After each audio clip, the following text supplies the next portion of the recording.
Scars on the surface, but they deeper within. Every stitch is a chapter, every break is a win. From the pain we ascend, like the phoenix we rise. Scars podcast, where the truth never lies. Thank you for tuning in to a special edition of Scars. Today I got some special guests in the building, man. I'm gonna sit down with my Move family and discuss August 8th, 1978. How are you guys doing? On the move. We're doing good. Long live Janine Africa. So Miss Janine, you brought the family. So what's going on, y'all? Okay, so it's a long story and I need a lot of help, so I brought my sisters and brothers with me. Ramona Africa, the lone survivor of the May 13th, 1985 bombing. Hello. Edward Africa, one of the Move 9. Janet Africa, one of the Move 9. Hello. Did 41 years in prison for a crime they didn't commit. Our Spanish brother Carlos, who was there May 20th, 1977, and did 13 years in prison. So we got a rounded panel here to be able to try to cover as much as we can for everybody. Okay. So listen, I'm glad you guys was able to, stop by the studio. So how would y'all like to start? Well, we always talk about August 8th, but a lot of people don't realize that August 8th is a result of the standoff that we had with the city of Philadelphia, May 20th, 1977. So let's talk about that first so people can understand why August 8th, 1978 happened. So I'll let Carlos talk about that. May 20th, it was a strategy by John Africa to confront the city of Philadelphia for the unjustly beaten murders that was going on in the MOVE organization by police. Wow. By the police, where MOVE women had babies kicked out their stomach, babies were killed, by the police attacking our headquarters. We had women that suffered miscarriages during, court procedures and stuff in the courtrooms in City Hall in Philadelphia. And it got to the point where we was going to tolerate that anymore. And if they did it this time, it would be done with the whole world to see. The whole world would see it. And believe me, when we came out with our guns and everything, doing that confrontation, that armed confrontation, it brought worldwide attention. And the media, it lasted for a whole year, that confrontation. And one of the main things that I remember with Phil and Dell and other MOVE members was putting out was that confrontation was coordinated by John Africa, the greatest strategist ever to live, past and present, and that our people that were in state prison at the time be released unconditionally and be brought to MOVE headquarters in a helicopter with then President Jimmy Carter in it. And I remember them officials that Rizzo had there, the police commissioners and all, the DAs and everything, and they told Delbert and Phil was doing most of the negotiating back then. Delbert Africa and Phil Africa. And I remember hearing them officials saying that we would kill every last one of you motherfuckers before we let any of your people out of jail. Wow.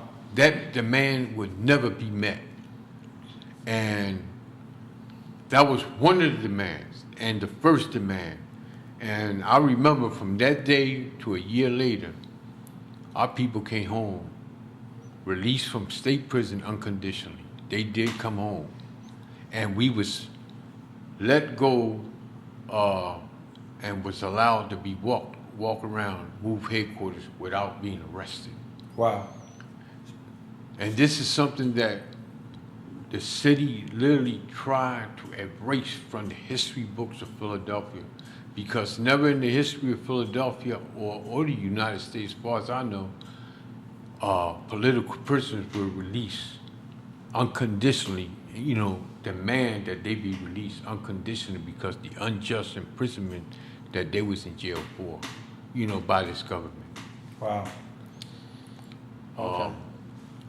But the thing is that it went on for a year, and the last 2 months before the confrontation was over, before people were released, Rizzo put a blockade up and moved headquarters that nobody could come in and bring us food, water, whatever. Our water was cut off, our food was cut off, and everything. It was called a starvation blockade. So what did they do? Set that up in the middle of the street? They set that up in the whole 3 block blocks. for blocks, Cordoned like off 3 blocks. 3 or 4 blocks around. Cordoned it off, wouldn't allow anybody to bring water, And food, people that tried to come in were attacked and arrested. and arrested. People that tried. And this all stems from you guys just speaking out. Speaking about the unjustly imprisonment of our brothers and sisters, and the Janine baby was killed on March 28th. March 28th, 76. It came about by Moon putting out the truth and the teaching of John Africa, because these people feel threatened by truth. They felt threatened by John Africa because it exposed them for what the brutality, the sadism, you know, everything that they did to Move and others, because we didn't just take a position for Move, we took a position for everything that was wrong in the system. John Africa attacked every facet of this system, and they wanted to get rid of us. They wanted to kill us. That's what August 8th was about. There wasn't any type of mercy there. There wasn't any kind of, let's take it easy. They tried to kill us. Definitely tried to kill us. So today is August 8th, right? So we're here to talk about August 8th. The morning of August 8th, did it start off like any normal morning? Did they try to give you guys notice to kind of leave? How did it start? No, they tried to sneak up on us because I was walking around putting out water and food for the dogs, and I looked up and they were there.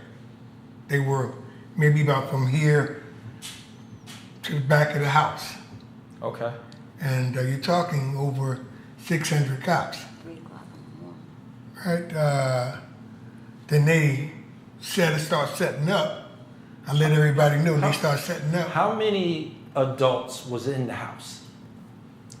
12. I think 12 or 12. 13. Yeah.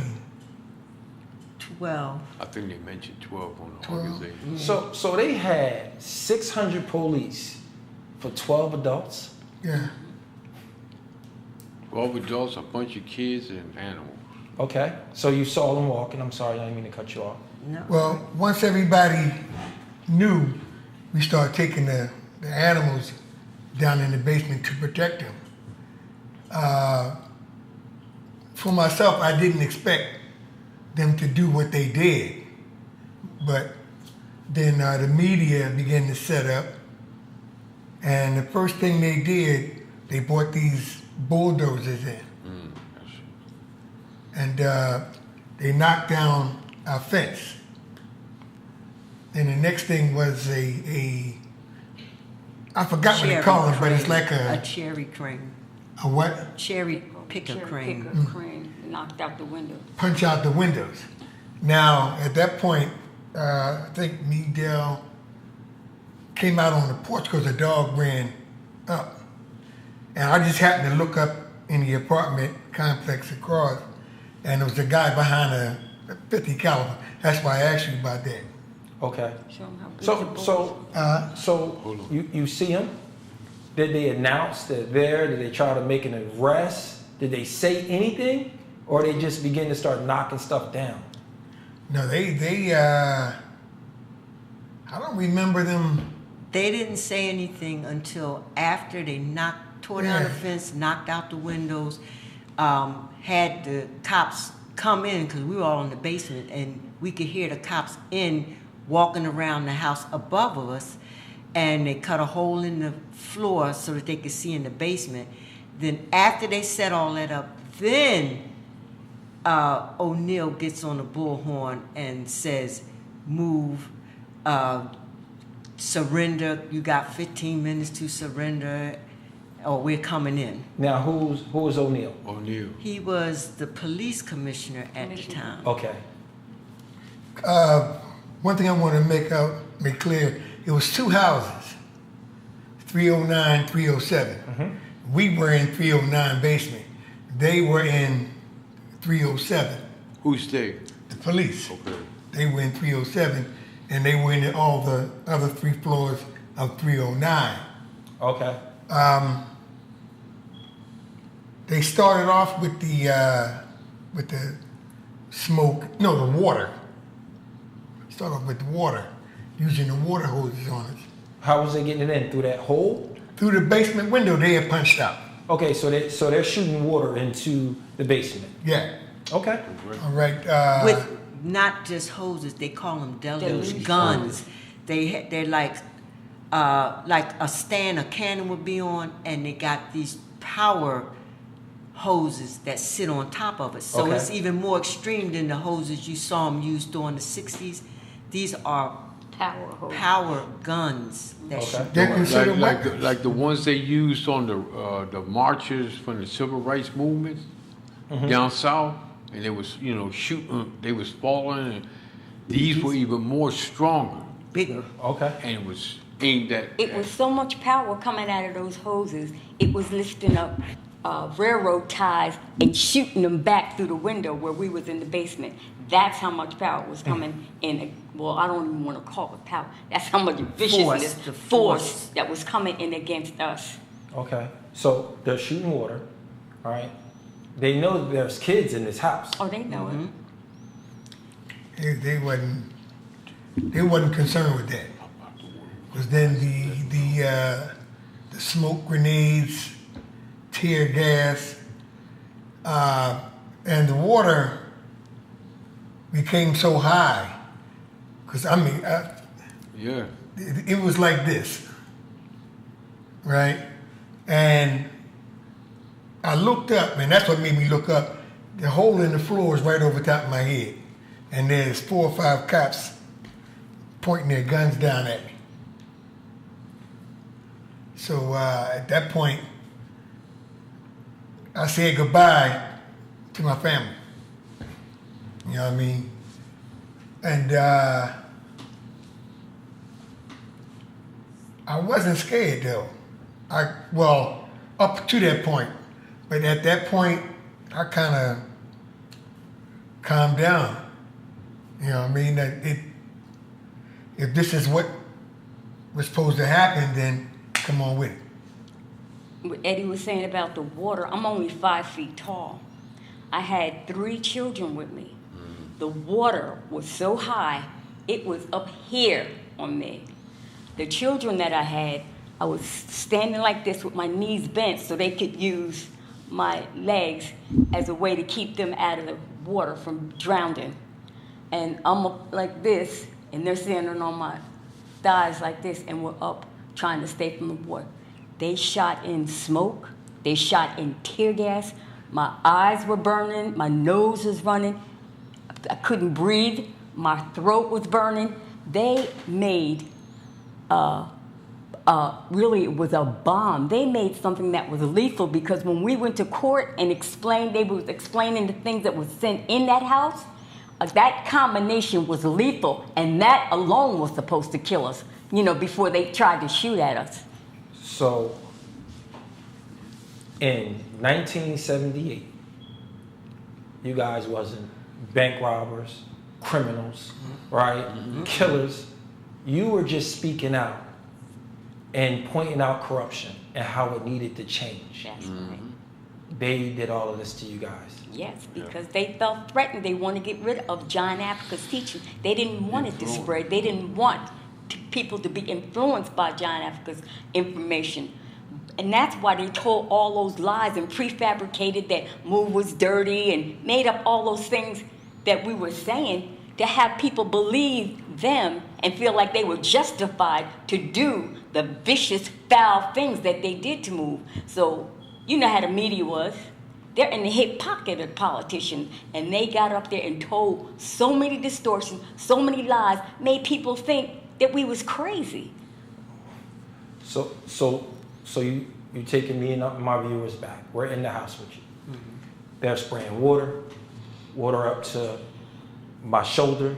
We have kids. Now they introduce gas and smoke. What happened next? When that didn't work, they started shooting. And we could see, because, just picture a basement, they knocked out the windows and the cops are all positioned in these windows surrounding the house. They were close enough to see, we could see their faces. That's how close they were to us.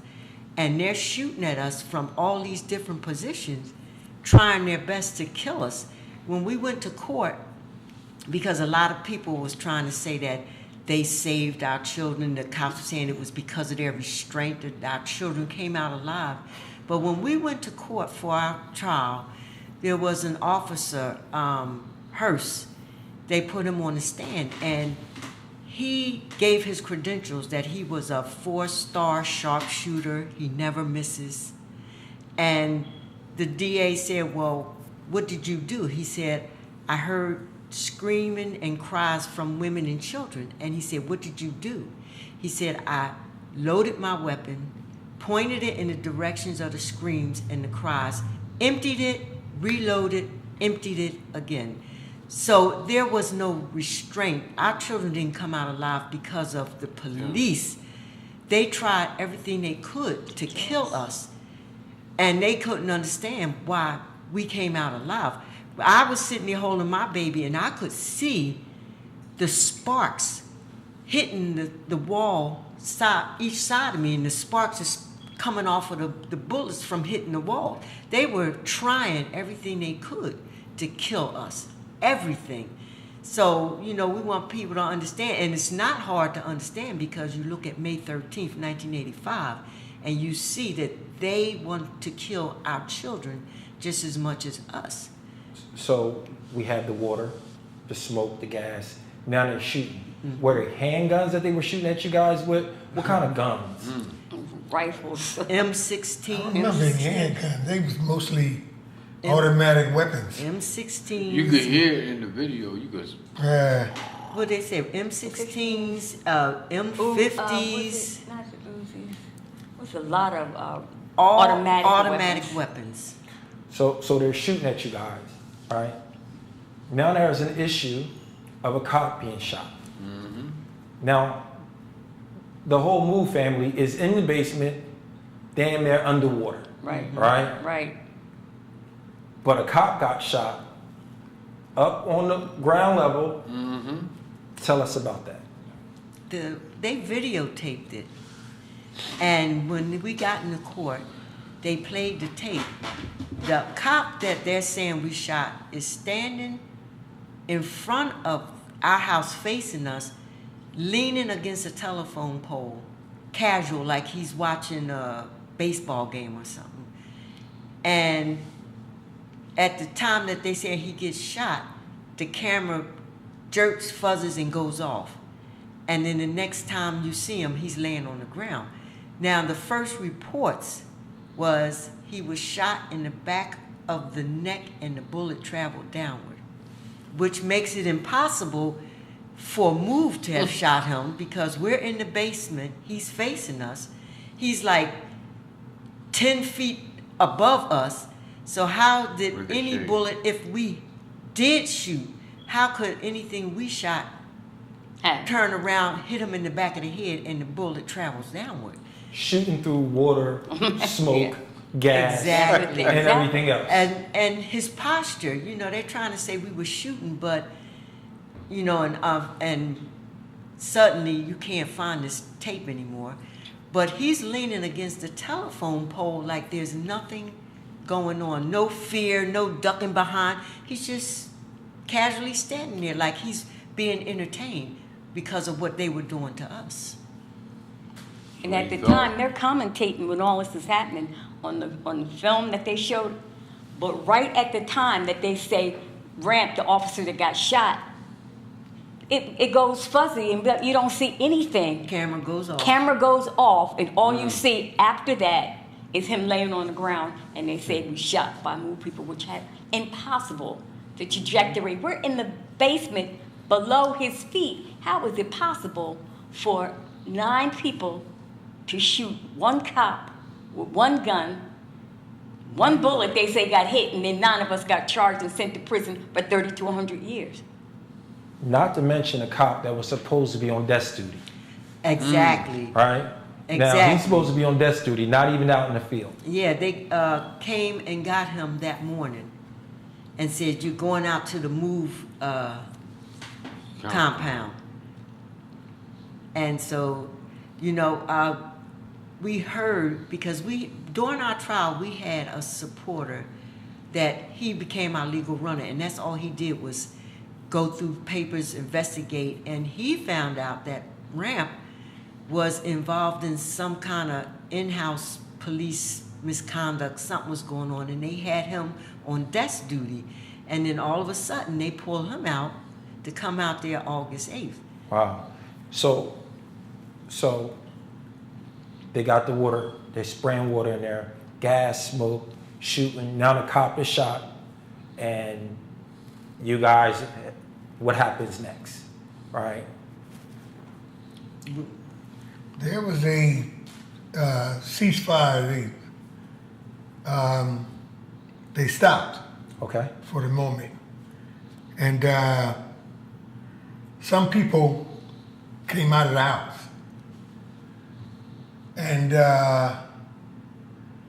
as they were coming out, they were being, gripped up. Janet and Sweller were going towards the front window.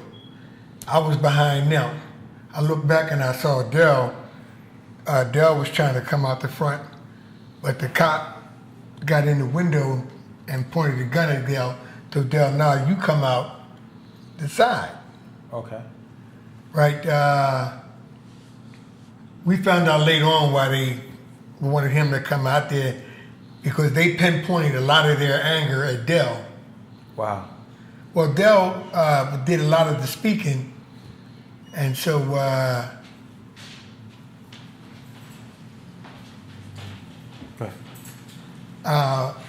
when that happens, in their mind, they think if you kill those people, the rest will fall, which is a lie. You know what I mean?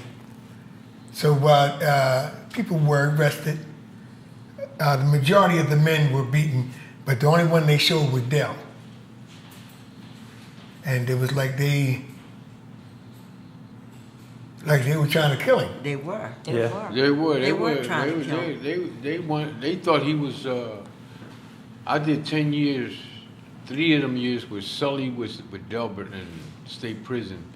The other 7 years we did next to each other, but we would talk all the time together on the block or in the yard.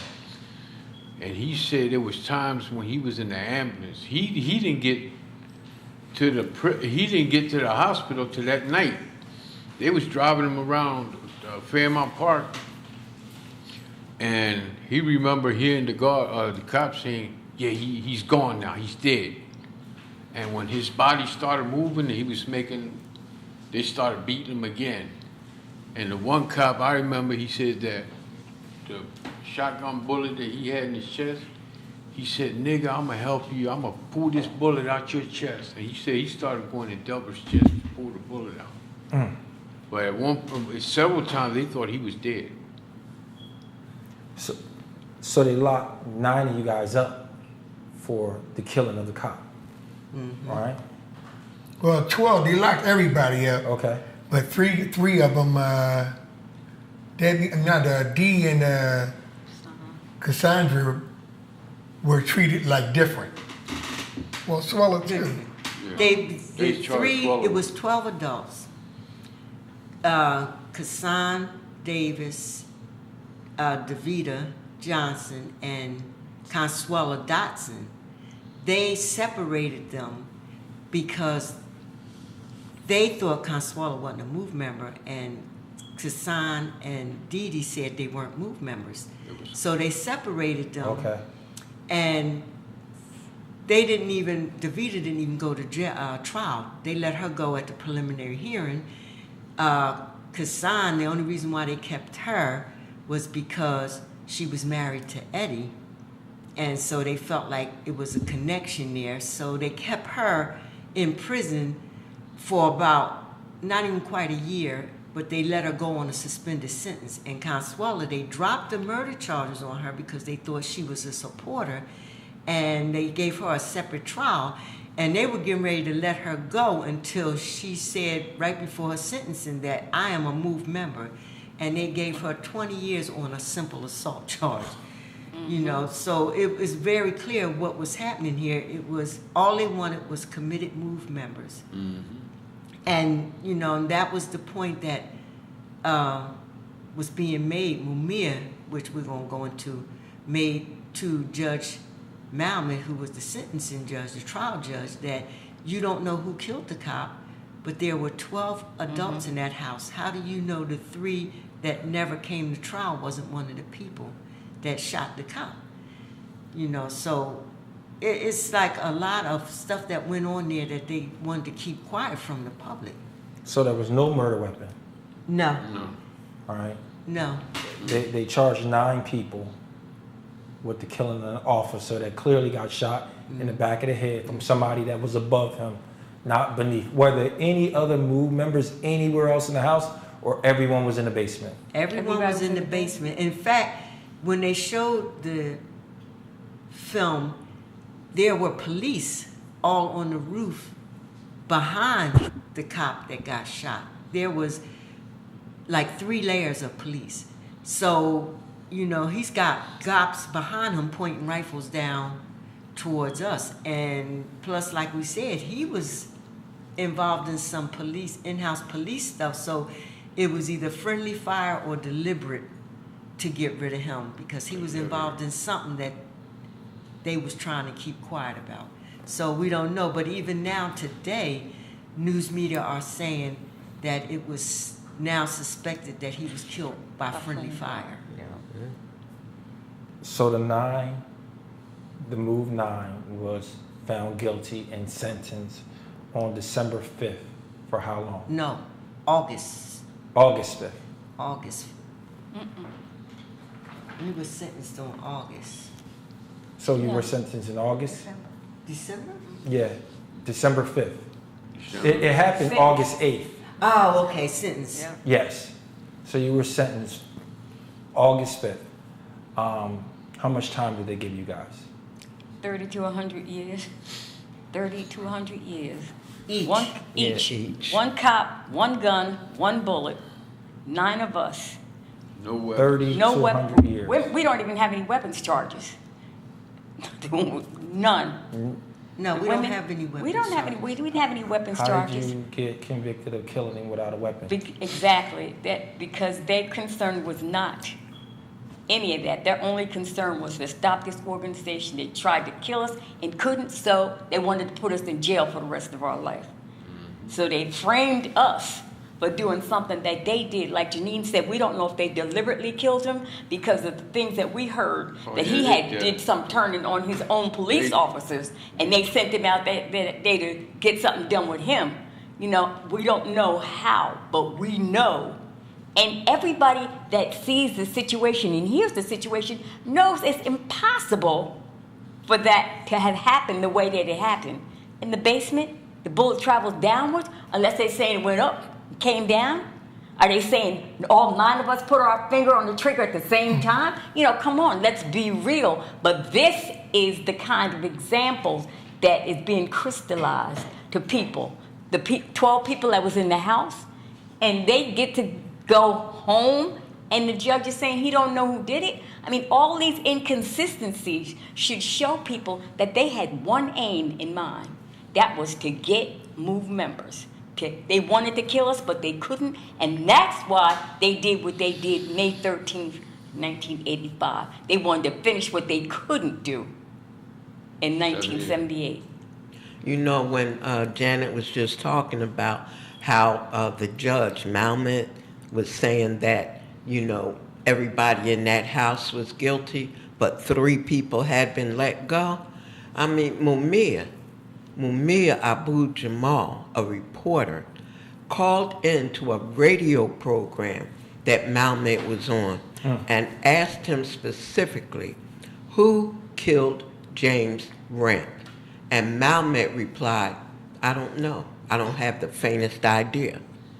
Meanwhile, he had just sentenced 9 people to 30 to 100 years each, and he's saying he don't know. You know, that's exposing the system, Yes, it exposing is. the court system. And his excuse was because we acted as a family, he sentenced us as a family. Not, what is that? Not because we committed What is a that? crime. Not because we committed a crime, not because we did anything wrong, but because we was a family. Family So he treated us revolutionary. as revolutionaries. They just wanted to stop us. And this is what we want people to understand. What does that mean? They acted as a family. So what? I don't even understand what that means. Because we are unified. You know, because of John Africa, we are a family. We live as a family, work as a family, fight as a family. We do everything together. And when we were in court, the court-appointed lawyers was trying to use all these different techniques, telling the women not to speak for the men and to make it look like, you know, the men did it and we were just there. And we refused. We stuck together as a family and we kept putting out the truth as a family. And so he was trying to be smart, what do they call it, facetious.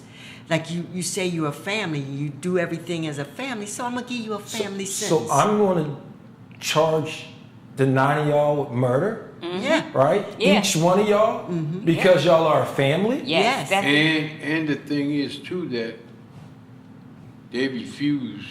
They knew that they were still fighting. They would fight the system, the police brutality, and everything else that they was committing. You know, the crimes that they was perpetuating, committing on Move people, on our Move family, and everybody else has been a victim of police brutality and murder, and rape, and everything else.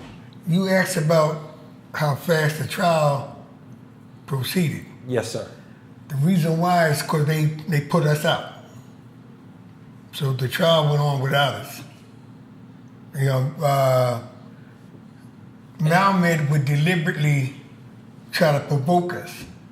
And if we didn't respond the legal way he wanted, he would put us out with contempt. Put you out the courtroom. Yeah, and we were telling him, we're speaking to you based on how we've been taught to speak. Contempt, get out. And once they got us all out, but before we left, we had told our lawyers, because we told them, don't say nothing. Let the trial run.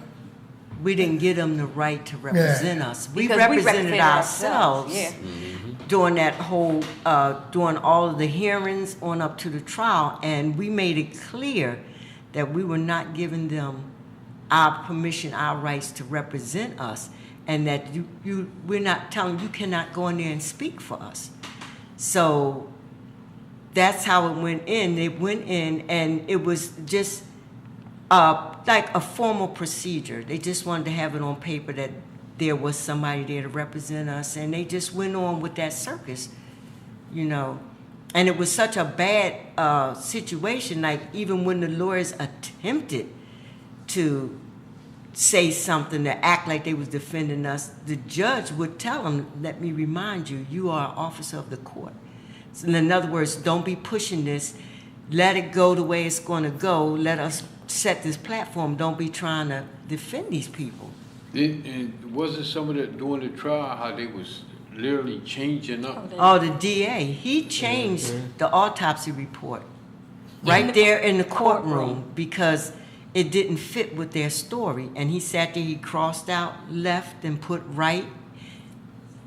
Just made everything to try, and it still didn't fit. They all wouldn't stop exposing it. How much time did you guys do for something that you were innocent? 41 years. 41. So you did 41 years. 41. 41.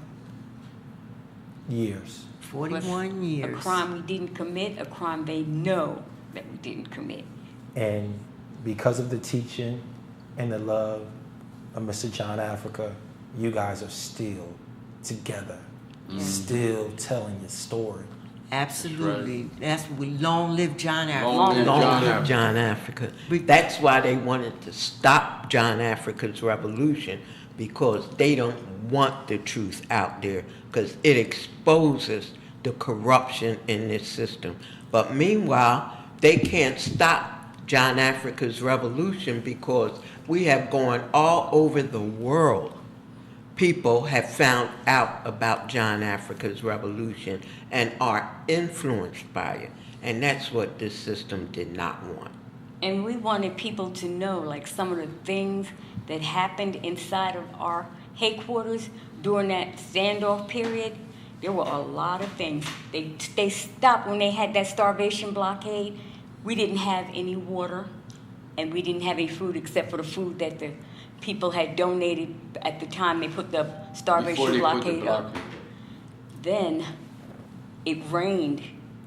It 40 rained days. For 40 days. We took the bathtubs out of our house and put them out in the yard, and they filled up, and we would drink. We would have to. That was the only water that we had to drink.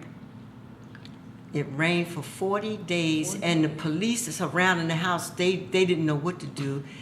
While the confrontation was going on, myself and Lee Singh had babies in that house during that confrontation with no midwives, no nurses, nothing, just the teaching of John Africa. Lee Singh had twins. Twins in that house. 6-pound twins, and I had a boy in there, and those babies was healthy, strong, beautiful babies. Yeah, and the cops were making remarks because they hadn't seen Lee Singh for a long time. They said, what is she, dead? And then after she had the baby, she came out with her twins, one on each hip, and shut them right up. They was like, their mouth was hanging open. No, because they were called, they knew that she had died in there. They thought, yeah. Because we had no windows, no heat, no electricity in that house. And that winter, it was a very cold winter. And John Africa sent word to us not to let them cops see Lee Singh with them kids, or even Janine. And they didn't. And I remember the phone ringing, I pick it up. They let the phone stay active, hoping they can get any trace of John Africa. And I would pick up the phone, and other members pick up, and they said, where's Sharon Penn at? Where's Sharon Penn? Talking about Lee Singh. Sharon, because she was a white member. And what Janine said earlier, right before the blockade went up, we had a press conference that Dale and Phil called, or had a press conference. The coordinator, John Africa, sent word to us, have a press conference and have Janine and Lee Singh come out with them kids so they could see that them babies are alive and healthy. And when the press came out, they didn't know why MOVE was having a press conference. We told all the supporters, by the hundreds and hundreds came out. I remember my mother, I told my mother and father and everybody to come on out. They didn't know what was going on. And when Dell spoke on the bullhorn and said, if anybody in this family died from that starvation blockade, it's going to be on Bristol's. The blood, the murder, the body's going to be on Bristol's hands. And Janine came out with her baby, and Lee Singh came out. Them people that supported, they went crazy. But you know, they were so happy, they was crying. People was crying. But you know who got really upset and crazy? Were the cops. We could hear them, especially the ones in the car. She's alive. The bitch is alive. She got twins. They was gonna charge us for murder, for the murder of Lee Singh and her babies.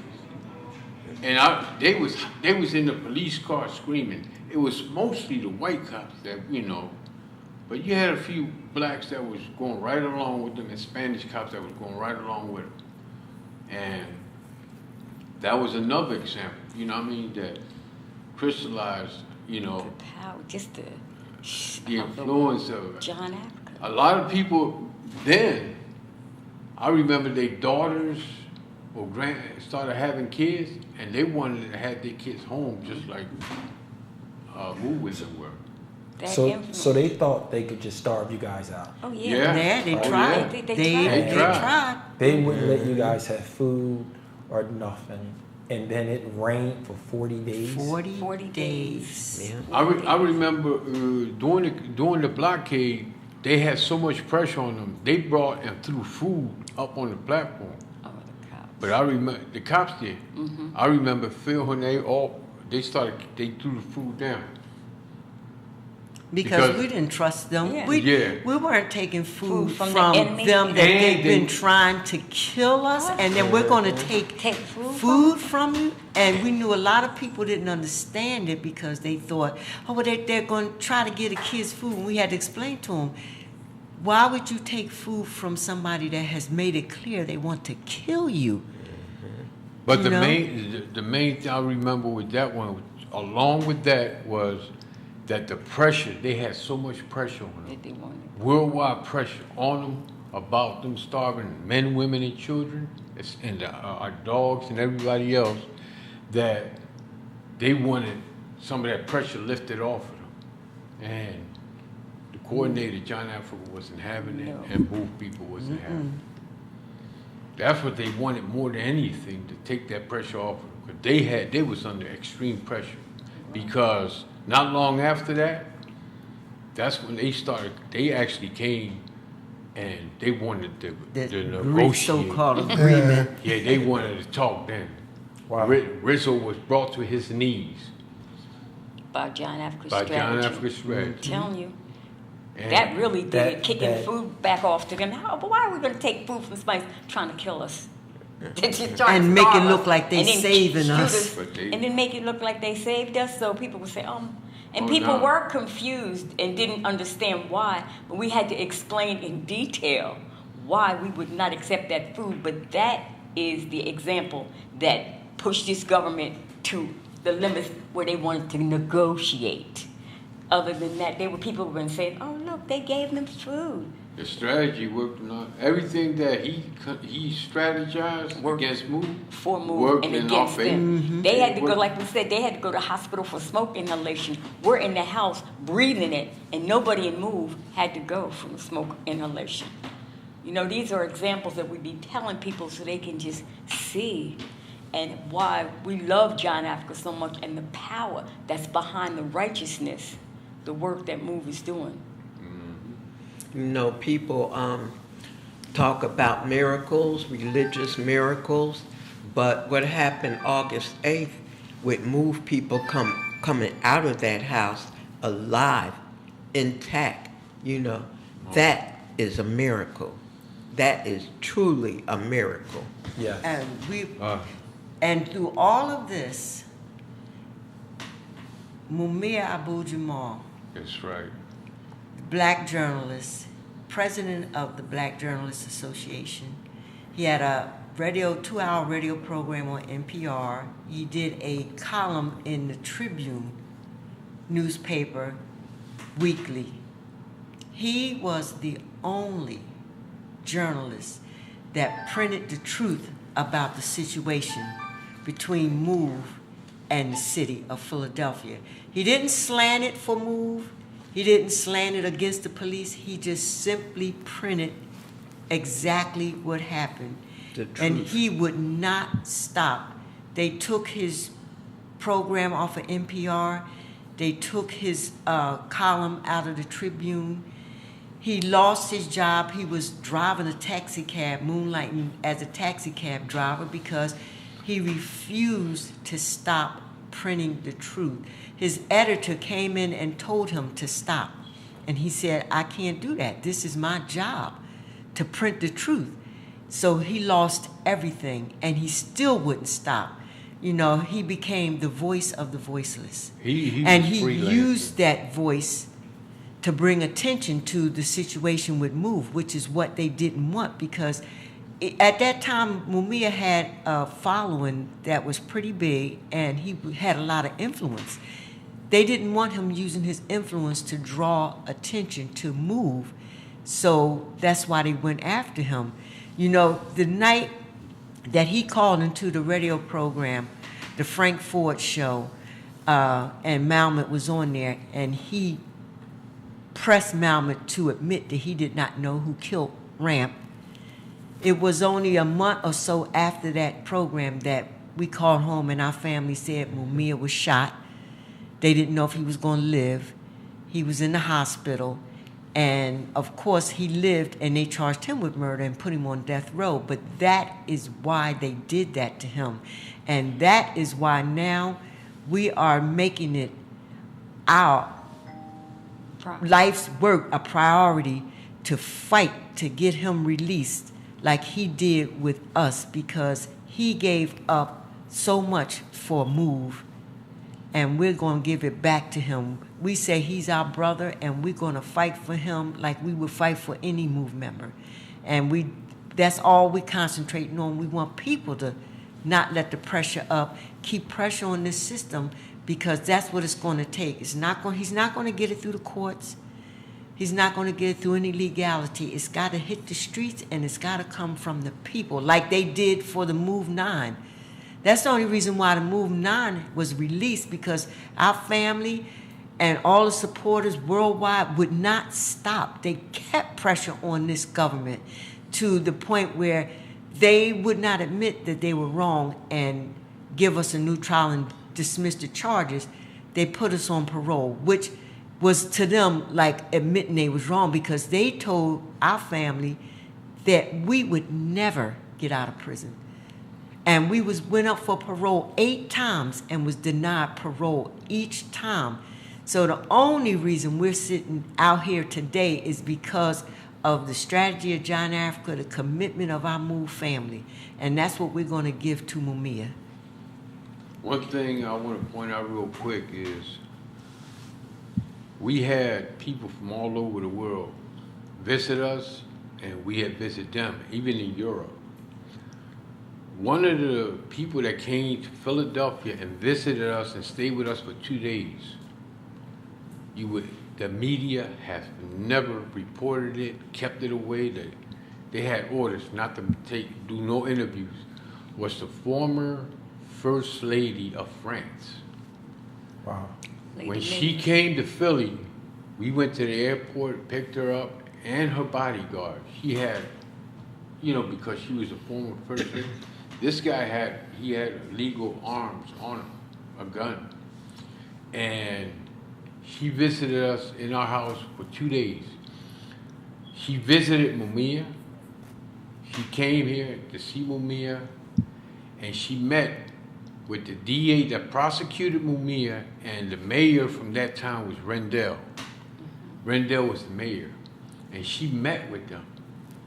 And they told her at the meeting, because she came back and told us, she came back to the house and told us that they told her if she was to go and sit down with, what's the guy, they said Mumia killed the cop? Oh, Faulkner. Faulkner's wife, that they will go and see Mumia. She said, okay, bring her here or I'll go to her. Yes, I will meet with her if y'all will meet with Mumia. And they refused. They never did. And I remember that she had an interpreter interpreting French. And one of the things she said about the DA and Rendell, she said Rendell and the DA look like Satan and the demon. That's how they came off to her. That's how she picked up. And the thing about it is that she did visit Mumia, something that you would never know or hear, because she, in her eyes, she the one that talked her husband, that was the president of France, into abolishing the death penalty in France. She was the one. Wow. Wow. Okay. You know, Mumia, during his trial, asked for John Africa to represent him. And his judge said, no, he can't represent you. He's not a member of the bar.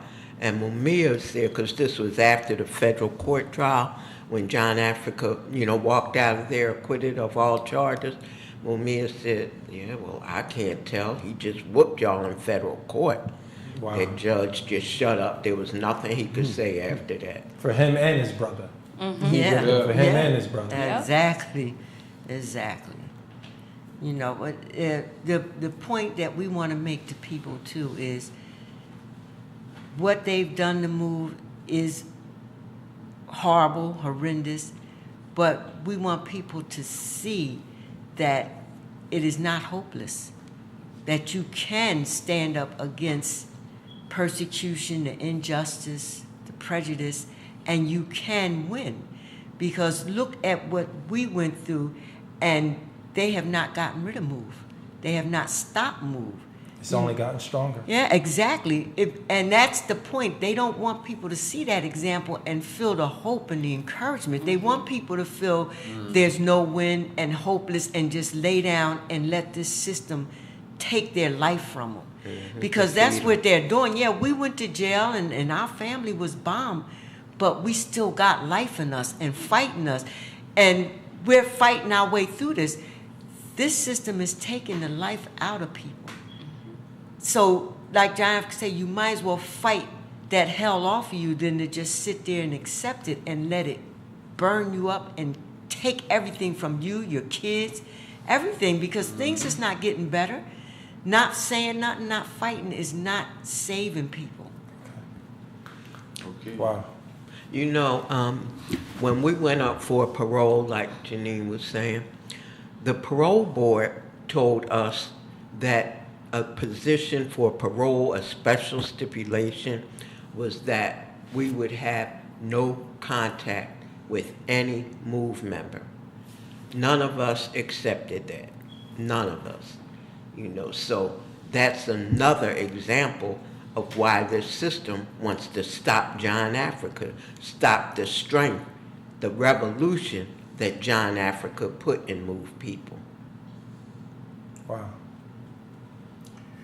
The most dangerous person under a system like we under are the people that are honest, because you can't beat them down. They're not gonna stay down. They're gonna keep on standing up, and that's what they fear. They feel exposure. You know what I mean? The things that are going on now within society with Trump and them, it's like Germany. Wow. Okay. I got you. Ready? Yep. Man, I hope you guys take the time to really look into the MOVE family and their story. Here at SCARS, man, we reach out to people because we want to spread the truth. And I just hope you guys take the time to hear their story, learn about them. Ain't got no excuse why you can't learn, man, with Google and everything else.